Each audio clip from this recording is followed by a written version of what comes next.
And the river is a 5 of diamonds. And that will do it for the one-time chip leader. Only a couple of hours ago, he had the most chips on this table. And now he's leaving us. Well, that is the roller coaster of poker. He wins absolutely nothing, becoming 7th. First of all, I feel like I've got to give you a bit of a hug, man. That was just like sucked. Yeah. All right, you went up against Phil Ivey. It was a massive pot. Talk me through that hand. Just went all bad, really. You actually started the day as chip leader. Sort of, what were some of the key decisions that you think changed things for you today? I don't know. I'd probably make the same plays as I would like tomorrow. The last hand was a bit of a setup, I guess. The way it played out, I think. So, how are you going to get your mojo going again for the main event now? Oh no, I'll just rock it anyway. Yeah, go rock out. All right. Well, good luck, man. We enjoyed watching you play. Thanks.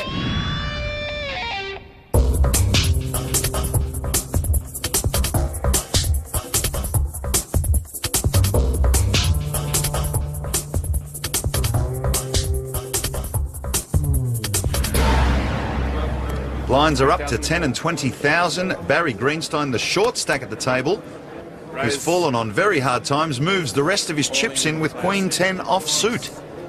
And it is a round to Tony Bloom in the cutoff. Tony Bloom has red kings. What a time to get them.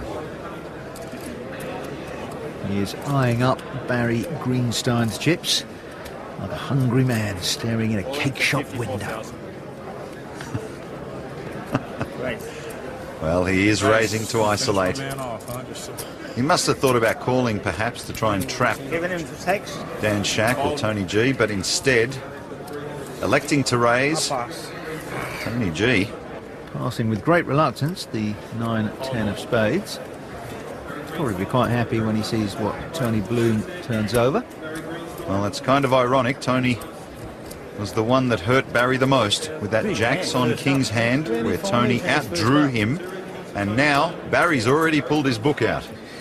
Yes, Barry does give a signed copy of his poker book to anyone who knocks him out of a tournament, and I suggest that he takes the top off his pen as well, because he is a monster dog to the Lizard. Well, before he signs, we should look at a flop. Looks like he's already signing. Here comes the flop. It is an 8-4-6 flop, so Tony Bloom well ahead. Only a runner suck out can ruin this for Tony Bloom now. Well, that's no help. The 2 of diamonds. That means he is drawing dead. And the autograph is being applied. And Tony Bloom is going to need a bigger bookshelf. Well, Barry, a real gentleman in this game, gets a nice warm round of applause from the gallery, and will be leaving the stage. Rather more crucially, he will be leaving his $100,000 buy-in, and all his chips go in front of Tony the Lizard Bloom. It was pretty unfortunate. I got to the chip lead and picked up 2 kings against 2 jacks. Last time I played this event, I went on the bubble where I had queens against 10s. They got it 10, so I haven't been that lucky in Australia. I've been finding this is a poker player thing. You can remember almost every big hand, right? Only the ones I lose.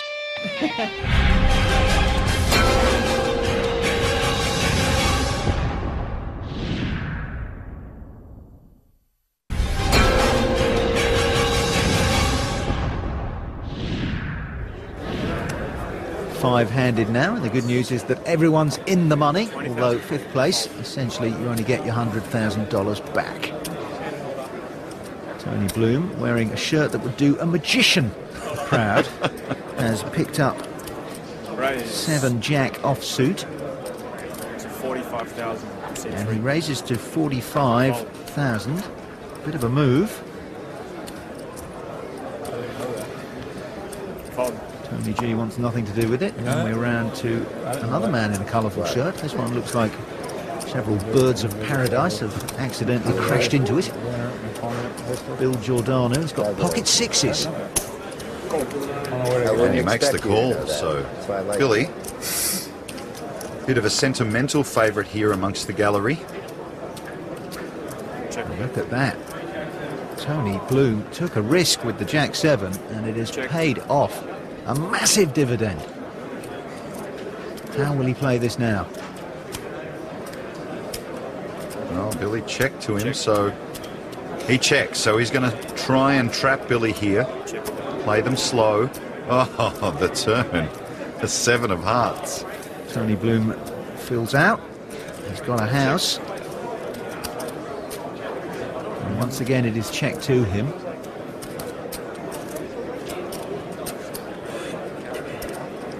Well, this is the trick about poker, isn't it, really? You can have a massive hand, but right now he's thinking, how do I get chips out of Billy Giordano? It would be easy to check, but he'd only be playing a small pot on the river. He wants to make it bigger, so he makes a bet. And he'll be encouraged by the swiftness with which Billy Giordano calls his 30,000 bet. The river is a deuce. Of course, that makes no difference. Tony Bloom already has the nuts. Well, Billy has checked to him, so it is no doubt Tony is going to bet. Now the question is, how much can I get out of him? The logical thing here would be a value bet. Some players overbet. Well, he is a master of working out odds. That's how he made his fortune in the betting business. So he decides that 90,000 will be enough to skin this particular punter. Let's see if he's right. Will Billy fall for the bet? Billy, of course, has jacks and sixes. Well, in this position, it's very easy to think you're good. There's a paired flop.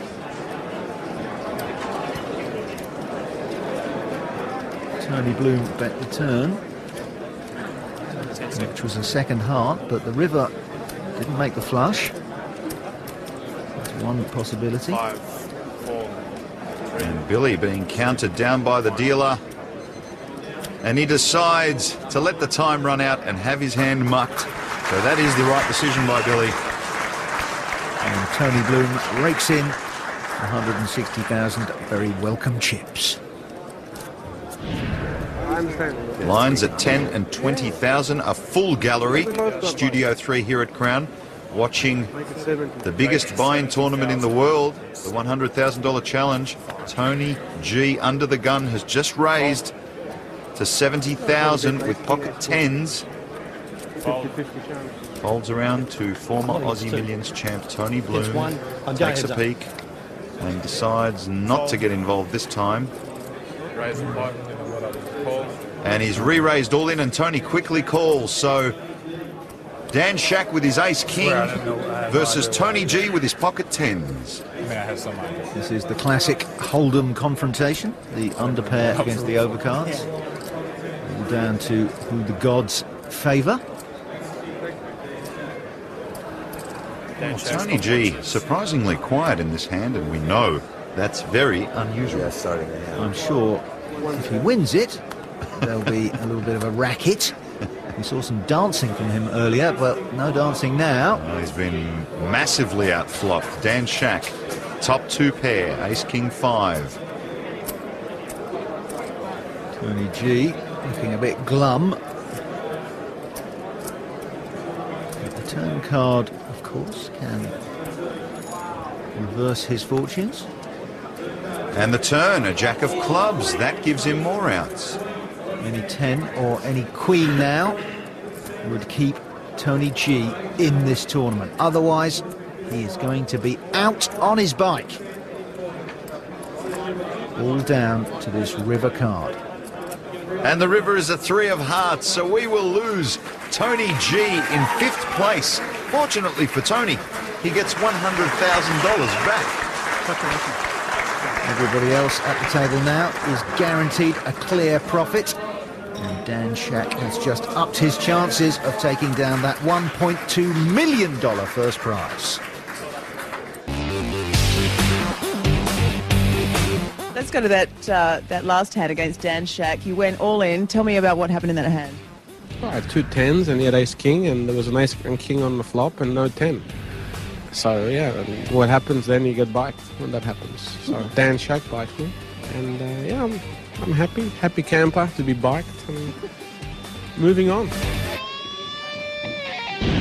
Well, Grub, a thrilling day's action at the $100,000 game. Surprising to see Howard Lederer, a former winner of this event, depart so early. Yes, he seemed to get a bit rattled by Tony G. Perhaps the big Australian was feeling saddle sore after recently taking up cycling. Imagine having him sledging you from behind in the Tour de France. Join us next time when 5 will become 1.